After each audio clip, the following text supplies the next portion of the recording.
You're on the Mindy Project, and you get to watch Mindy Kaling sort of run her first show. And you go into making your first film. I'm wondering if you learned anything from how Mindy handled the writers, handles the set, handles the actors. I mean, her job is a lot more difficult in that it's 22, 24 episodes. You're testing out material right in front of 3 million, 4 million people, whoever's watching the show, and getting your feedback, learning what works, what characters work together. So she's also, you know, writing and casting and editing and starring. So it's a bit different, but watching her juggle all those hats is quite impressive. And I definitely did steal as much as I could. She's very calm. And were you able to remain calm on set? There's hesitation there.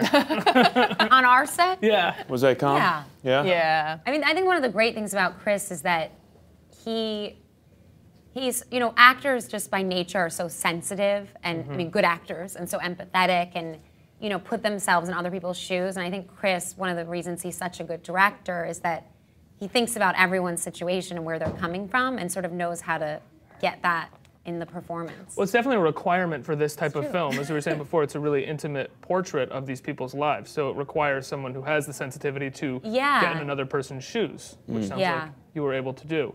I have to ask you more questions about the Mindy Project because people are asking these questions for me to ask you. Right now they're asking? Right now they're asking. This is from Emily Testcats, who's Danny's asking, fans. are you okay with the fact that all women are mad at you for breaking Mindy Kaling's heart a couple weeks ago? What camera's mine? This one? I'm sorry. I apologize. Wait, I'm here. Yeah, go ahead, go there. I feel like I'm in Tootsie all of a sudden here. Okay, there I am. I apologize. I'm very sorry. Yes, I know I am.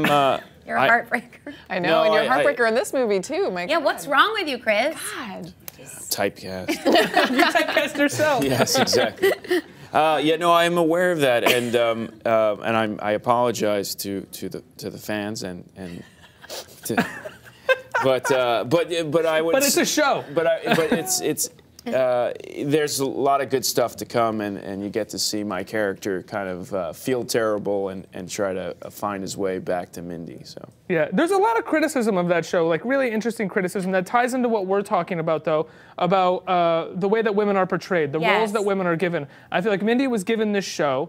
She was able to do what she wanted to do, and she cast people around her. She cast handsome faces because it's television, and there was a lot of criticism that came to her and came to also like Lena Dunham about casting too handsome of men around her, that it wasn't realistic. Did you guys ever talk about that on set? It's absurd. Please, like, let me just state that I don't necessarily feel this way, but that was something that was they would never blogged do that about. if it was a man. Right, that never happens. Absolutely. I mean, whatever the hell they happens. No, we never discussed that. I think Mindy Kaling's beautiful, and why not have some handsome guys with her, and you know, I agree. If it was a man's show, Oh yeah, absolutely. There'd be some schlubby guy who'd have supermodels with a perfect-looking wife, all the time. It's ridiculous. The king of queens. I know, exactly. It's no one says anything. They're just like, she looks good. It's absurd. Chris, earlier this week we had the guys from Loitering with Intent on, who all were so happy that you were coming on as well, and so proud of you for making this film. And they all said that you guys all came up together. And we're really close friends. I'm wondering if you have any stories that you can share about coming up with them, any sort of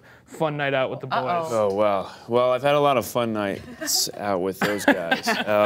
You know, look, Sam Rockwell is, I think, one of the great actors of our generation. I think if you look at his body of work, the characters he's played, they're all so different. I mean, there's nothing he can't do, drama, comedy. And I think, I always tell him that we'll be looking at his Lifetime Achievement Award, and when they play those clips, I think the audience will be just blown away on his arc, you know. And Ivan Martin, who wrote the film with Mike Oder, I love those guys. I've done plays with those guys. I directed Ivan in a play years ago. And we were in a movie at Tribeca, Monogamy, directed by Danny Shapiro.